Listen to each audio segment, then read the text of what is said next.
Hey, welcome everybody. Got a special show today. Sports Stories with Denny Lennon gets a chance to announce a partnership, if you will, an alliance, if you will, with the high school narrative. That's dhsnarrative.com. If you go there, you can search them out and find out. And today, their lead voice, Mo Orr, is on, and so is Tony Rosignol. So we'll get a chance to kick around some sports, and you'll get a chance to meet my two new amigos. All right, let's get to the show. Hey, let's talk about it. Didn't you go play golf yesterday or something like that? How was it? I did. I played out at it's Rustic Canyon. It's in Moore Park.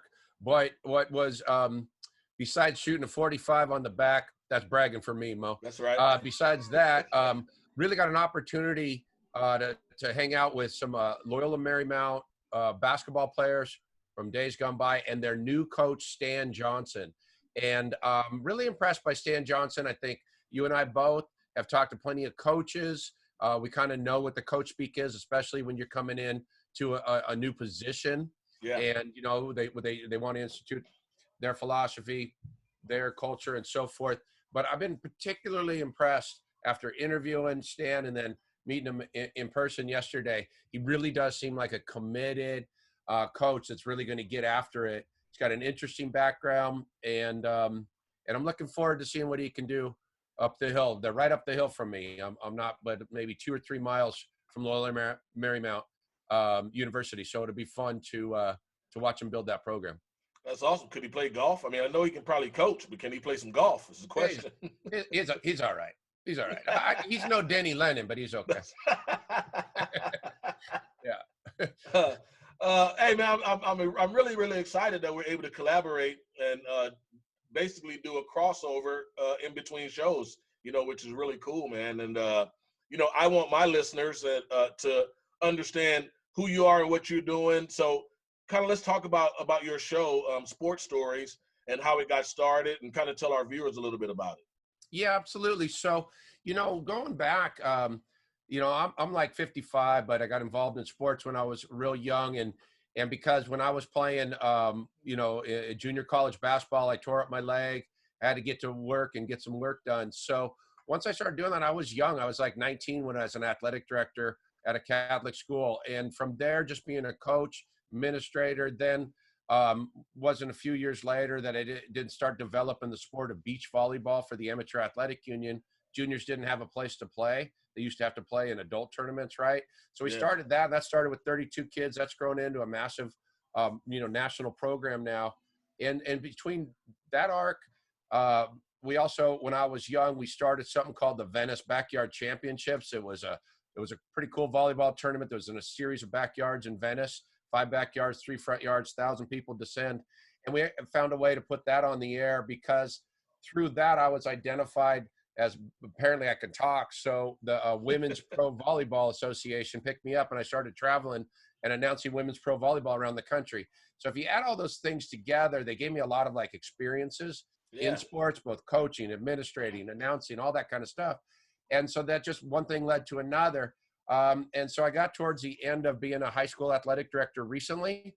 And you know, both the kids now, they're 28 and 25. So they're out on their own. And I thought, you know, I consulted with my wife, the boss, and he said, gave me the green light, the check mark, like, let's just go for this. And it's time to tell not only my story, but other people's stories that I've had an opportunity to meet that I still have the ability to get connections with through the Amateur Athletic Union, my family, or just the other connections I made. And there it is. And so we're building, you know, as much content as we can that's interesting and hopefully uplifting to the listeners and watchers.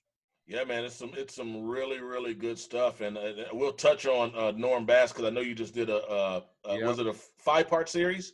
4-part series on 4-part series on Norm Bass. So we'll kind of talk about that and talk about how special that was to you.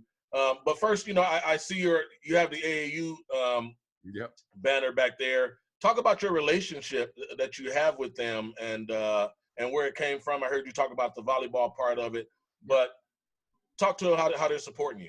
Absolutely. So the Amateur Athletic Union was founded in 1888.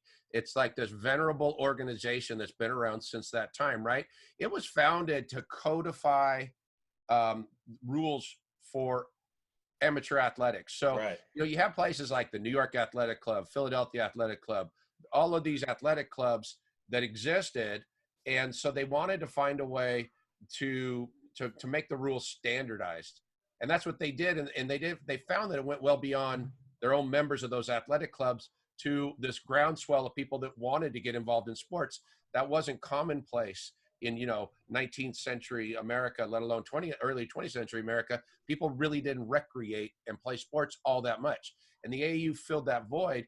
And concurrently, they led the Olympic movement. They were the ones who, for all of those Olympic games, continued to pick the teams, continued to pick the athletes that would represent. They traditionally would come out of these athletic clubs, and those would almost be the trials, and they would send them off. So that's the organization. Now, it was such a powerful force, Mo, in athletics that it took an act of Congress in 1978 to break them up.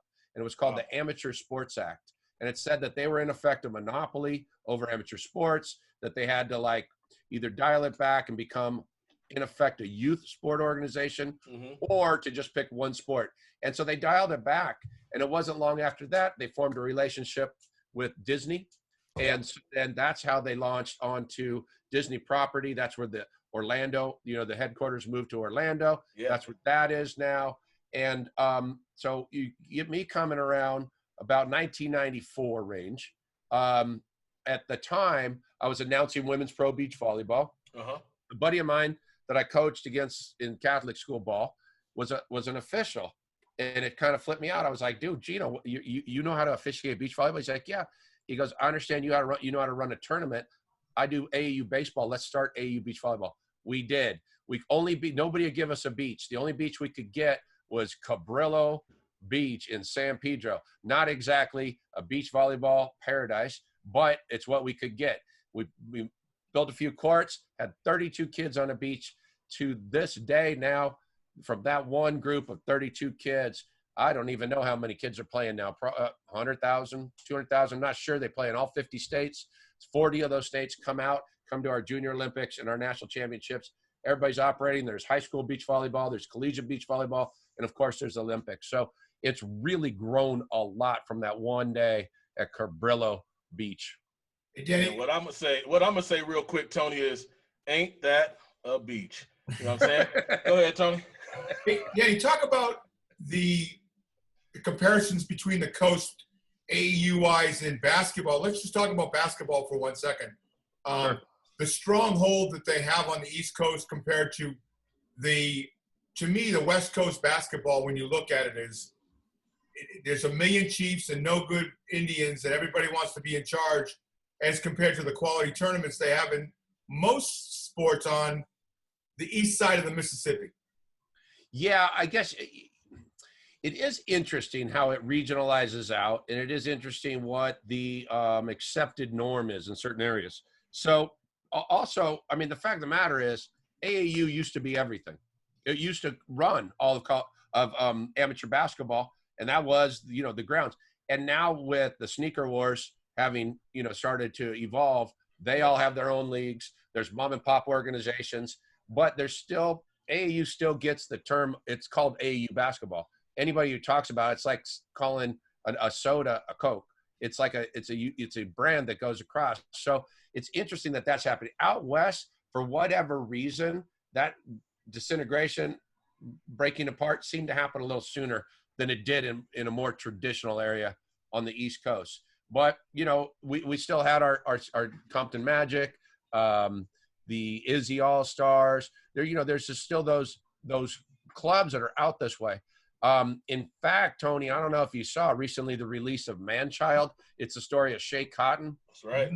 It's legit. He was actually on my show middle of April, and he's a fascinating guy.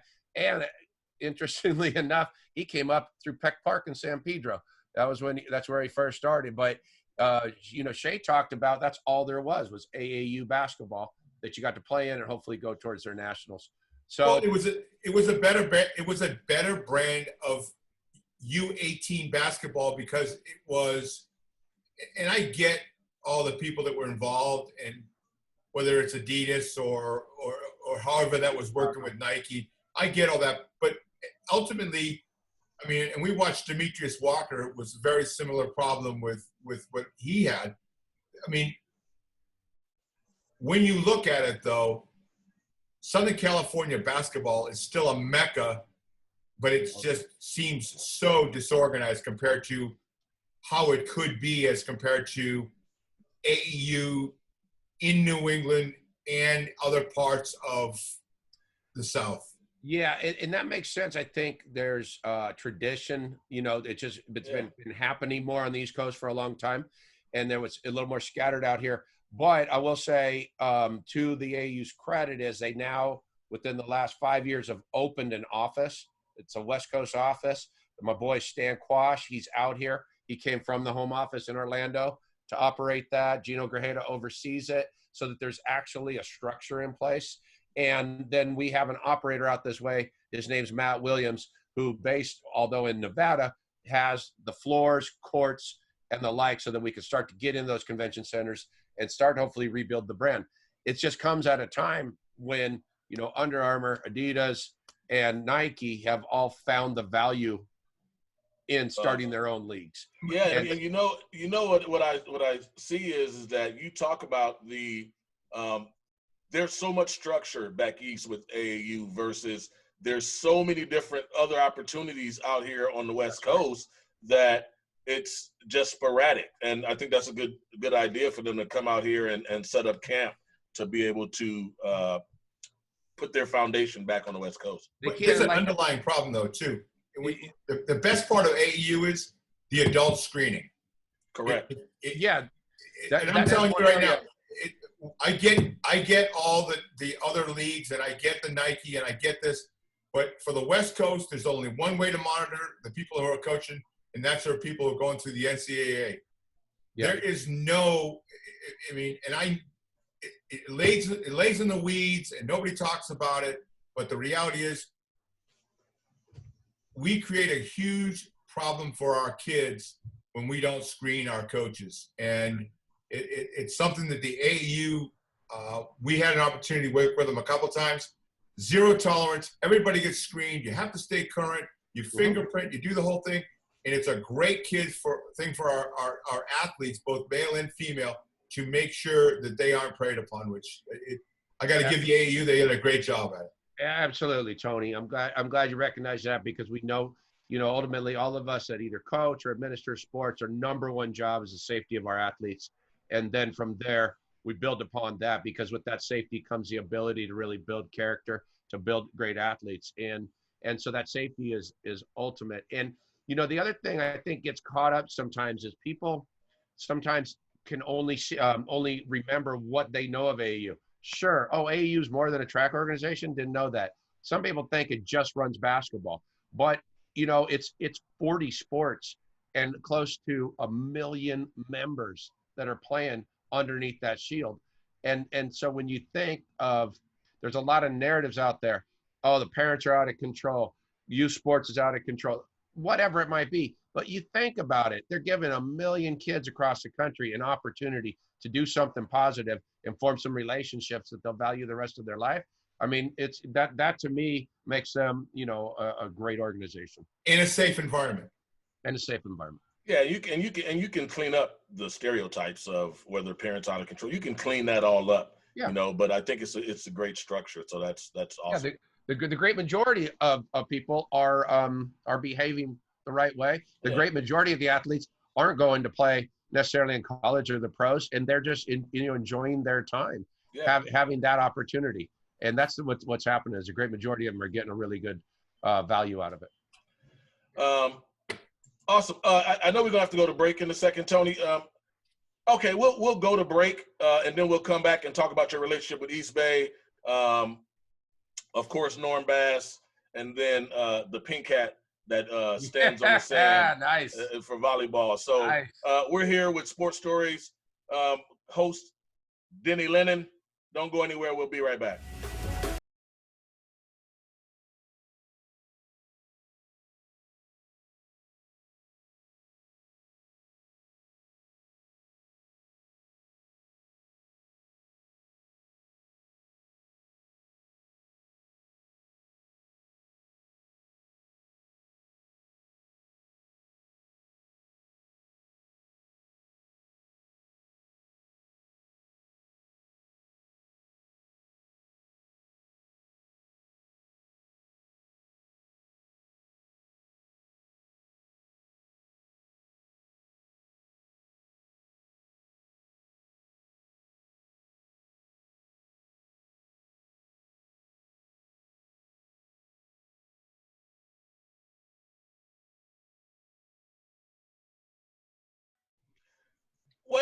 Welcome back.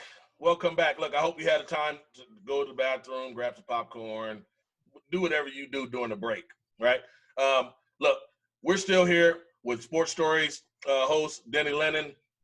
We were talking about some AAU stuff going into the break. Denny, thanks for sticking around for segment number 2, sir. I really appreciate it. Of course. You know, I want to let the young people out there know as soon as they get an opportunity to get back and involved, aausports.org is where you can get all the information and find out what sport fits you and what district you're in and all that good stuff. Excellent. While you're at it, could you go ahead and give out your information so they can, see where to find your podcasts and your stuff Absolutely. On YouTube? Everything, of course, all the links are available at sportsstoriespodcast.com. That's our website. But, if you're looking for me, Sports Stories with Denny Lennon on YouTube will get you to all our information that's available there. That's an easy way to go. Or follow me on Twitter, as you thankfully do. You're one of my favorite followers out there, Mo. I appreciate that, man. At Sports Stories DL. No, I appreciate your support there. And I got some fun stuff coming up, more polls and that kind of stuff that's coming up. I think people are going to enjoy. Yeah, so get out there and follow Denny. He does some really good stuff, and the content is amazing, and the people that he out there talking to are phenomenal. So before we get into Norm Bass, kind of talk about your relationship with East Bay. We want to make sure that sponsors are able to get their names out there, and anything that can help continue to progress Sports Stories, we want to continue to do and support. Appreciate that. Yeah, I've developed the East Bay relationship in 2 different ways. One, when I was an athletic director, I had East Bay was the provider for team sales for all our teams and so forth. But they also happen to be a national sponsor of the Amateur Athletic Union. And really, the place where we came to marry the relationship between us and Sports Stories was with what's called the Sullivan Awards. The AAU's been giving out the Sullivan Awards since 1930. And the first winner ever was Bobby Jones, right? Great golfer, but there's been these great. So it's like the Heisman, but for all amateur sports. And it's been given out every year, right? This year, we couldn't do the ceremony at the New York Athletic Club like normal. Carl Lewis is normally the host in the beautiful area of the New York Athletic Club, and all the athletes convene in New York City with their families. Then they come to the club, and we name the winner. Well, that couldn't happen this year. And so Dr. Roger Gowdy, the president of the AAU, he threw it my way, Mo, and we got to host it right here out of this garage. We dressed the place up better, but we had, the top 10 nominees across, like Sabrina Ionescu and Trevor Lawrence. Wow. Marcus Howard. We had them all, right? Yeah. And it was fantastic. Sabrina won the award along with Spencer Lee, the great wrestler out of Iowa. Yeah. And those were the 2 winners of the award. They actually to tie. And so I got to host that, and East Bay was real appreciative. They liked the way that came off, the way we handled it. And so we're furthering our relationship. So good on. Awesome. That's awesome. So make sure you continue to support Sports Stories by visiting their team store. It's great. I'm pretty sure you can find it all over their website. So continue to support. So I kind of touched on Norm Bass, man, and you did a 4-part series. And I'll kind of let you talk about it, but you talking about baseball, football, table tennis. I mean, like, come on, man. That's the sports trifecta. So no doubt. Yeah, we kind of talk about that, man, and what you guys did and how you felt being able to tell his story. So what was interesting is I met Norm at about closer to 80 years old. Okay. And I met him at the YMCA. Now he and I had similar hours because I'm an early riser. He's an early riser. And we would be in the pool area. And he would be doing his laps in the training pool. I'd warm up in there just to chit chat with him. And I found him hilarious. He's just a really funny guy. He gets going. He has a way of jiving everybody and like poking and doing this and bragging and stuff. And I found him hilarious. So and then at some point, I'm going through the hallway and I see know your fellow YMCA members. And it said he played pro football. He's the first Black American to play pro football and pro baseball. Post World War II. And I was, what? And then it said he won a bronze medal in table tennis. I said, I can't believe it. I said, Norm, what the heck? He goes, you got to look me up, man. You got to look me up. I said, Norm, I got a podcast. You got to come on. He goes, well, people want to do a movie about me. I don't know if I could do, you know. And so it took me a while, but I finally convinced him. And so we did it over at his favorite restaurant, right? He came, he sits down underneath his plaque that sits right above his table where he got inducted in the U.S. Table Tennis Hall of Fame. By the way, all his friends that sit at that table with them ask the owner how much they got to pay him to take that plaque down. So, you know, they give him a hard time, right? Yeah. And here's the thing, right? He grows up in Vallejo, California, Northern California. Yeah. He nearly dies at the age of 10 from like a really acute case of spinal meningitis. But he made it through there, lost most of his hearing at the time. He made up for that loss of hearing by yammering all the time. That guy can talk. He calls it woofing, right? But he was outstanding. So his older brother is Norm Bass. I mean, is Dick Bass, who was an all-pro running back for the Los Angeles Rams, people may remember, in like the 1960s. So Dick Bass, a couple years older, and Norm, and they like ran the table at Vallejo High School. Every sport. They played 4 sports each, and they dominated in everything.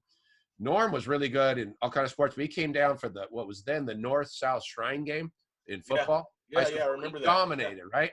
But it was one of the few times where he faced discrimination because he comes down, he throws a 70-yard pass, he runs for a touchdown, he picks 2 balls off playing defense and kicks the extra points, right? He doesn't get MVP. They gave it to the other kid that had a bigger reputation. So he told me that story one time, and it doesn't like it kills him. He just says it as a matter of fact. He's like, you know who they gave that to? Man, I need that trophy back. Right. He's hilarious, right? So I was like, wow, okay. So he can hit the ball further than anybody, throw hard. He was throwing in the mid-90s in high school. And so he gets drafted by the Kansas City A's, and they couldn't put him in some of the higher level of the organization because they're in the South. And so they had to put him like in South Idaho, in various places. But then he finally gets the shot. Charlie Finley's the owner, the great Charlie Finley, the Maverick kind of owner. And he's like, put that guy on the roster and give him a chance to pitch. And he did, and he did well. But it didn't take long before what was laying dormant was rheumatoid arthritis and a severe case of it. And he got to the point where he couldn't even grip the baseball that well.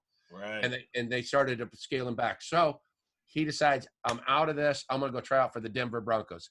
He tries out and makes the starting team. He's that great of an athlete, right? I saw that, yeah. Yeah, he's crazy. So now at this time, they have moved because his brother's playing for the Rams. They have moved to Southern California. So they had a group of boys that they hung with. And at the time, the Brat Pack was big, right? Yeah. So they called themselves the Black Pack. And they hung in the St. Elmo Square of Los Angeles. And all of the black athletes and entertainers that would come to town would go to that area because they had the best parties. Right. And so he tells these never-ending stories. Red Fox and Muhammad Ali and so on. So he tells us one story about Aretha Franklin, how she loves him so much and the whole deal. And that, like, his boys didn't believe him. They took him to the nightclub, and she stopped the whole thing and said, my boyfriend Norm Bass is here, dedicates a song to him, the whole thing. Like, this guy is like bigger than life, right? So he goes through that, and then he's playing Denver Broncos, but that arthritis is really knocking him out, and he has to retire. He became a bitter man. He was really pissed. He's 26 years old, and he could have been a great athlete, a tremendous pro, either sport, and it was taken away from him. And he took it out on his family, and he took it out on his personal life. But eventually he had redemption, right? And he found that through table tennis by about the age of 50s. He found that he went down to Rogers Park in Inglewood, and he started playing everybody. And then he said it was a very quiet atmosphere before I got there. He starts talking smack to everybody. But he compared his table tennis game to baseball. He knew angles, and he knew how to pitch and change the speeds. And he became known as Mr. Chips because he could cut the ball all the time and do these chip shots. Anyways, he rose up. He makes the international team, gets a designated Paralympic athlete. He's on the international team. He goes to Sydney at the age of 60 years old. He's a big thing over there because they're latching on to his baseball, football, and also this. And he wins the bronze medal. Like crazy, right?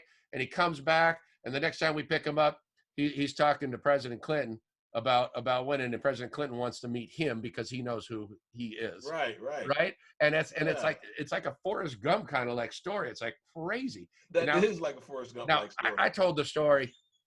I just told the story. Norm, oh my goodness, he is hilarious. He's so funny the way he tells the story, and it's so good natured. The way he, oh man, that guy, like it's hilarious. So I really hope people dive in, because anybody that's watched that has hit me up immediately and gone, that guy is great. Like he's a documentary waiting to happen. And I actually had on a guy who tried to do a documentary, Brian Cahill, but it just kind of fell apart after about 2 years. But he got some good footage, a lot of testimony and stuff. Yeah, my boy Norm, he's the best. So I sat with him and showed him the first episode it was the first day that coffee company, his restaurant, reopened. Not his, but the one he loves. Right. And I sat next to him and showed it to him, and he was amazed. He loved it. He was like, I didn't know you were any good at this. Man, I don't understand how they don't have a movie about the guy already. Yeah, who's a guy who did Empire? Who was a producer of that? I can't pull his name right now, but I know you're talking about. He was looking at it, and apparently, that didn't go anywhere, and that's what opened the door for me to do this video podcast. But yeah, I think if people watch that, they're going to see there's a much bigger story. He's a hidden gem of sports history. Man, they really got to look. Do you have that YouTube link? Do you know the YouTube link for that? Because I know, number one, they can watch it on our Roku at the High School Narrative, our Apple TV, Fire hopefully TV. We can share that with you. That's brilliant. It's just YouTube, YouTube.com, Sports Stories with Denny Lennon, and you go there, and then we divided our stuff in different days. So it'll be under the Thursday video podcast, and it's easily found. You could just search at that point for Norm Bass. Awesome.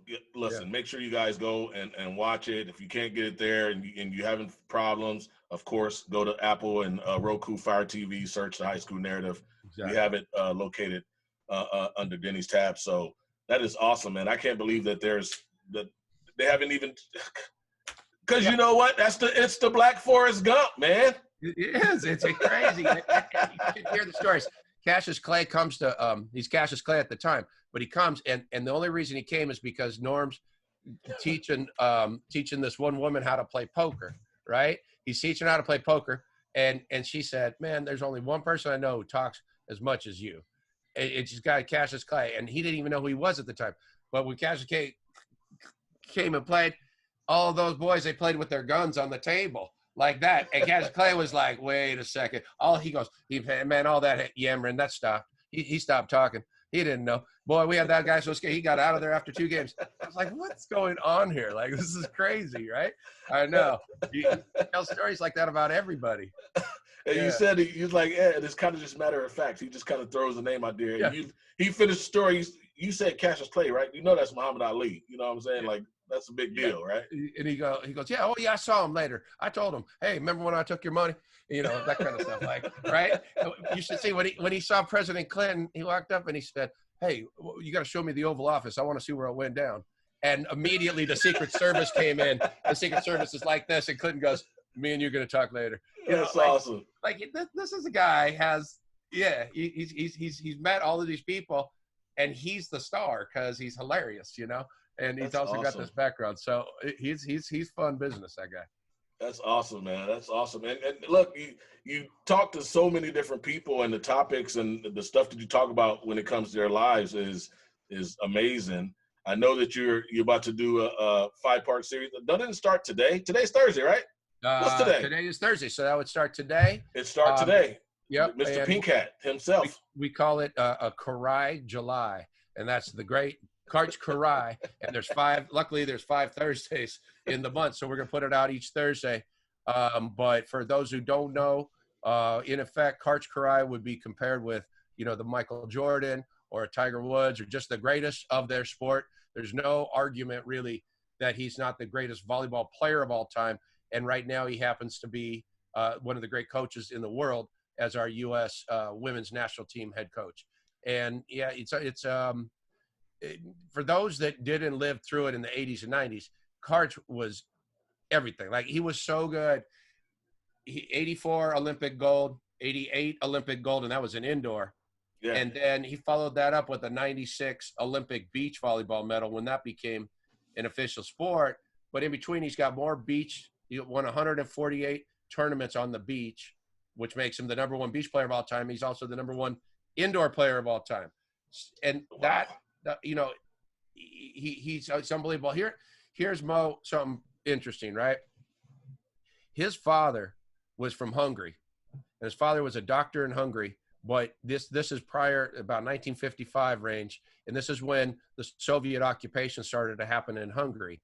And so life became very difficult for most Hungarians. Now, at the time, Laszlo, his father, was still in school and graduate school and so forth, and actually took up arms with the rest of those students in Hungary and fired shots at the Soviet occupiers. Yeah. He then had surrounding problems, obviously, and had to beat it. Now, I don't know if you remember the other story, but like in 56 at the Melbourne Olympic Games is when Hungary played the Soviet Union in water polo, and they called it the blood in the water game because they got in a fight. Fans started to throw stuff at the Soviets in Australia there, and they had to stop that Olympic game. Only Olympic water polo game ever stopped, and there was nothing but blood in the water after that. So that was 1956. That's when Laszlo came to the United States. And so now he meets his future wife. Karch is born. They come out to Santa Barbara for Laszlo's gig as an instructor and a doctor. Karch grows up in Santa Barbara, plays with his father because his father was a good volley player, plays with his father from the late age, like 11 up, playing against adults and so forth, right? Karch goes on to be this unbelievable player. Well, 84 Olympic Games, the Soviet Union had boycotted. But in the 88 Olympic Games, the two top teams in the world, Soviet Union, United States. The loudest man in the stands, Laszlo. Karch's father, you could hear above 20,000 people yelling for him. And he would yell things like, "Rise and think, Karch, rise and think." Like he had these quick little sayings that he would put in Karch's head. And who just comes through in the gold medal match to take down the Soviets in four games? Freaking Karch Kurai, who was pointing at the Soviets, celebrating with his son, who was born in America and just won the second gold medal. Laszlo. And it's a beautiful father-son story. And it's like got all these politics and angles. And that's just one small slice of Karch Kurai. I mean, the guy, he's unbelievable. I got a chance to travel with him for a short period of time promoting beach volleyball. And I really got to know him. And he's a very, very kind and gentle man that remembers and is kind to people at all points. Really strong moral structure. So he's got all of that going for him, and nobody better to lead, our Olympic team at this time. So if people are going to like that 5-part series, it's pretty interesting. That's awesome, man. And I do know that he has. I think there's 3 books out. The one called The Sandman or something like that, which is I want to say it's on Google Books, and then also the Karch Championship Volleyball, and then of course beach volleyball. So look, you sound passionate about it. I can only wait to see and listen to him talk about it. That's a story, man, and that's a story, and it's something that's going to pull at your heartstrings because it's a father and son story as well. So it's awesome. It is. You, I'm sure you've interviewed plenty of coaches and stuff, and one of the things it's like what John Wooden used to be like, or all these other great coaches is they take very complex ideas and make them very simple and easily understood. Right. And when I watch Karch do these clinics, that's what he does. He takes a very intricate and complex game, and he just brings it down, and he allows athletes to do their best by we anticipate the next play. Okay, so this happened. Now what's my anticipate? What do we do? And it all fits together. And I just watch him because I coach forever, and I watch him and go, "Damn, I suck." Like, this guy is great. Well, what's interesting, Denny, is that I think that, and you think that's volleyball, right? But I think if a basketball coach or a baseball coach looked at some of those things that they're talking about cross sports, that it'll make them a better coach. It's Absolutely. It's just philosophy. You know what I mean? Yep. And that you just transport to your dominant sport. So that's crazy, man. That's awesome. Yeah. So I think that's going to be a good series, Mo. To me, what makes things interesting too is when it goes beyond what it appears to be. Or it might appear to be one thing, but it went well beyond that. And Karch appears to just be this great volleyball player, but you don't have to like volleyball that you'll appreciate to see how this guy transcended his sport and the influence he had on so many people. Well, I'm looking forward to watching that 5-part series. I'll be definitely watching one tonight. the first of 5 on Sports Stories with Denny Lennon. So make sure you subscribe to all of his platforms and to his YouTube channel. So how often are you doing shows, and what are some of the topics that you tend to cover? Let the viewers know that. Yeah, so what was interesting was we were just doing the Thursday video podcast. That's how we got started. We're publishing those every Thursday, and then we were rolling along, and we wanted to find a way to like cross promote those, utilize. But what really hit was this pandemic, and Right. But the day before, the governor gave our in-home declaration. At home stay on, yeah. Yeah, I interviewed Burt Mantelbaum. Now, Dr. Burt Mantelbaum is a friend of mine, goes back, but he's the medical authority and the medical consultant to the World Olympic Games, to the World Olympic Games. He's a United States team doctor, right? And he also does the same thing for the World Cup. So he's at the highest level of being a medical authority. And I sat down with him and talked about his life in sports, and it's fascinating. But as we were entering this, we knew we were entering this. He said something that was super interesting. He talked about the evolution of humans and how they've managed to stay alive. And the thing he said, adversity is the engine of unimagined possibilities. Right. And that really kind of like settled with me, because he was like, if you're not ready for adversity, if you're not ready to change, to find a new way, then you become extinct. And so that hit. And that's when I said, we got to find a way to do more shows, and we'll just do them live, and then we'll start to catalog that.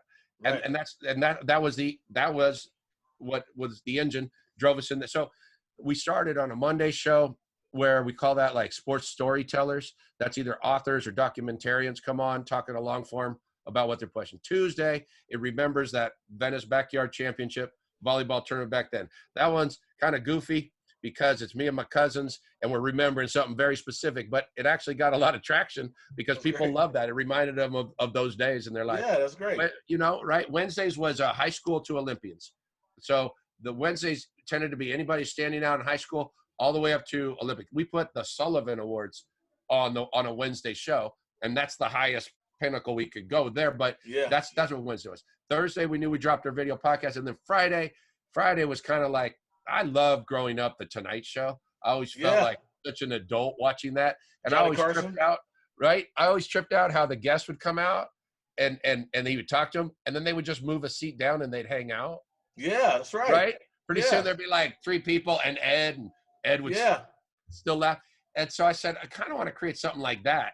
And so that's where we started to bring on a guest, and then we bring on the next guy, and we'd have a crosstalk. So at one point, I'm sharing with Boom Boom Mancini. He's showing off his world championship belt, and Tim Leary from the Dodgers is showing off his World Series ring, and I'm showing off my championship from my backyard.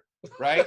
Like, it's just silly stuff like that. It's all equal. Going, but it's kind of cool the way they get to talk. So we try to match them up so that one talks to the next guy, that talks to the next guy. Yeah. And that caught some traction. People started to call it the happy hour show. So people started like love to just sit there and goof with me and my guests. So that's how the Friday show started to come. So we've taken a couple weeks to kind of reconfigure things, give everybody a little bit of a break, and see where we're going to go next. That's why I'm excited about the prospect of these OTT apps and what can happen with all of us putting our resources together.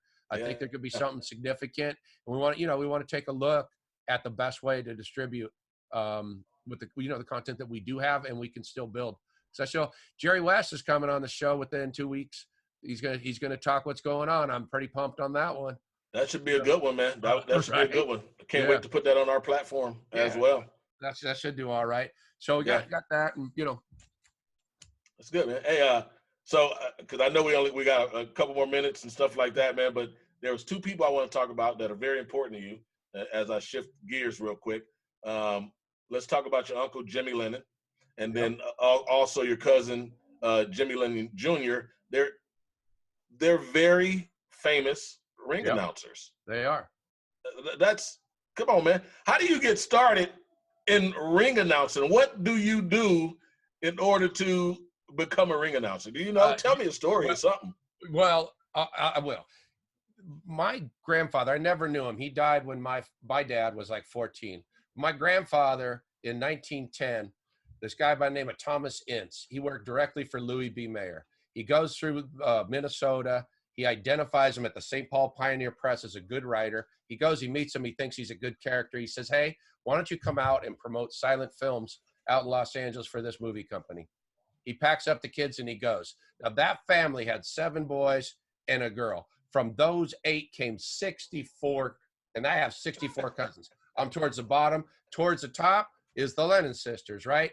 Their dad, he was a boy tenor that performed, got on a train and performed for President Hoover. They learned to sing because he could sing.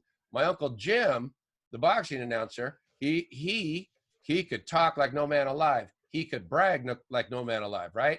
So he would host things. He would host weddings, bar mitzvahs. He would host funerals, that kind of stuff, right? And at one point, somebody didn't show up at the Olympic auditorium to call out the fighters. And so he went straight from a wedding with his tuxedo on and called it out. But he didn't just say the names. He did little things like he made them ring the bell courtside. He recognized any celebrities that were sitting around the ring, right? And then he said the names correctly and he sang them out. And it stuck out and they said, you got a job here. And he started doing the boxing and the wrestling. Well, a lot of the Hollywood types would come. And this was when TV's taking off, movies are taking off. They liked him. So they started putting them in things like the Munsters or, you know, the game of the show of the week, whatever it might be. Then he's in Raging Bull. He's in Rocky, all these great. So he makes his big name for himself. Okay. Yeah. He'll never let you forget that, Mo. He will continue to remind you of just how great he is. And so his son comes along and he teaches his son after his son already got his college degree and stuff. He said, you want to learn this? And that's how he brought Jimmy Jr. up in it. They're both in the International Boxing Hall of Fame as ring announcers. Jimmy Jr., who I know as Jamie because I grew up with him, Jimmy Jr., he called the Buster Douglas fight in Tokyo. He called the Tyson bite fight where he bit off Holyfield's ear. He was also in the ring for Julio Cesar Chavez, 135,000 people at Azteca Stadium in Mexico City. Crazy. And then he was there the night Tyson knocked out Selden and Tupac got shot, diving under a table with the governor of the Nevada at a restaurant nearby. So he's been at all these crazy cultural touch points. So that's why he made for such a great interview. And the last thing I'll tell you is this. I was announcing women's pro beach volleyball. It's early in my time doing that. I'm maybe into my 3rd, 4th event. It's in Venice. My Uncle Jim shows up. What? He's like coming down the stretch. He's not that young man anymore. He shows up. I'm like, wow. And he's sitting in there. And I see him writing things in a notebook. I don't really know what's going on. He comes back. I walk off the stage. Uncle Jim, wow. Great to see you. I'm feeling pretty good about myself, right? Out of 60 cousins, the great Uncle Jim came to see me. And he goes, boy, you got a second? I said, sure. He goes, all right, son. And he goes over every word I mispronounced, every name I mispronounced. And it's about a line of about 12 of them. And then he reads all these and he looks up and he says, boy, whatever you do, don't embarrass the family. Oh, man, I felt.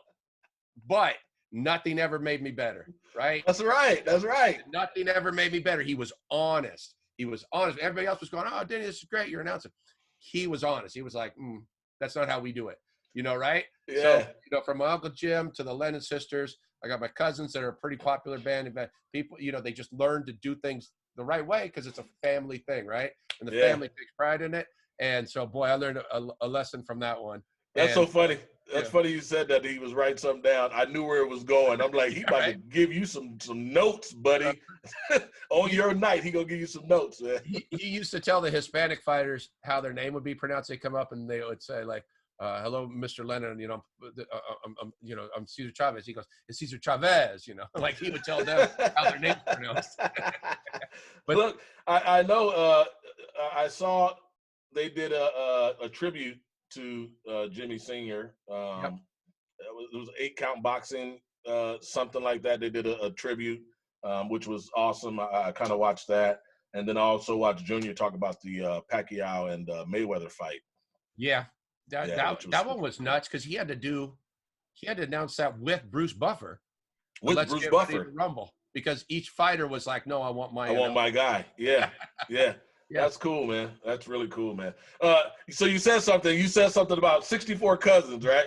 Yeah. And now that made me realize, and it was back in the day, that's where the term, when you tell somebody, oh, I have 6 kids, like me, I say I got 6 kids, they like, oh, you don't have no TV?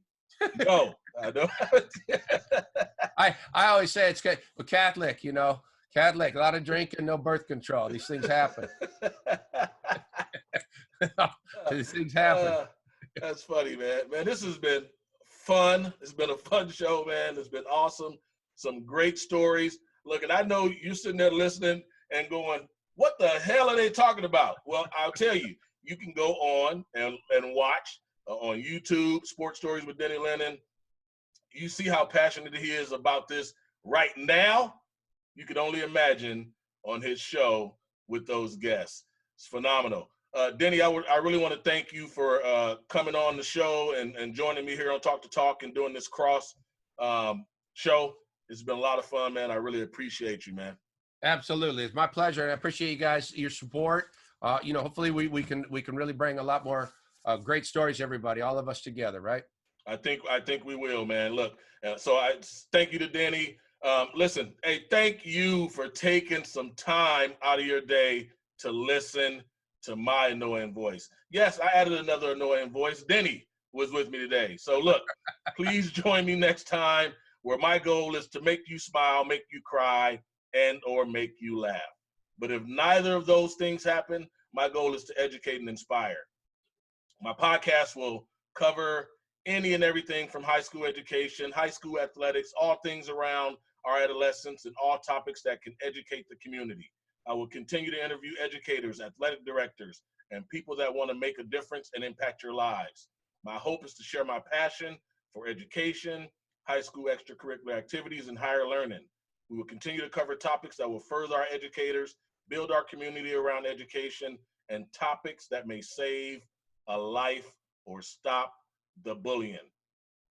If you're out there and you're feeling alone, depressed, suicidal, or need some help, or just someone to talk to, please pick up the phone and call any hotline, or call our partners at 417 Recovery. Look, you can find me on social media anywhere, on Twitter at Mo_or, that's with 2 R's, or on Instagram at Mo, the HS Narrative, and make sure to subscribe to any of our podcast apps. Look, I'm gonna leave you with this.